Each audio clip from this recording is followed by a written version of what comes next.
مرحبا بكم متابعينا الأوفياء. باش يجيكم غير جديد اضغطوا زر الاشتراك وفعلوا الجرس باش توصلكم الفيديوهات أول بأول. في تصريح لافت وحافل بالإعجاب، عبر مدرب المنتخب الموزمبيقي عن انبهاره الشديد بالبنية التحتية الرياضية في الجزائر، ولم يخفى المدرب دهشته قائلا: لقد عشت أيام من الانبهار الحقيقي عند زيارتي للجزائر.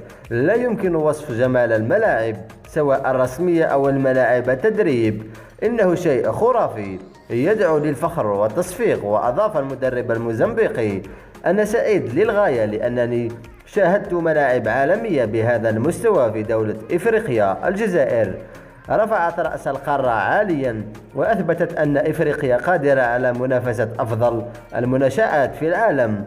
واختتم المدرب الموزمبيقي تصريحه بتوجيه تحية خاصة قائلا: برافو برافو الجزائر لأنكم الأفضل.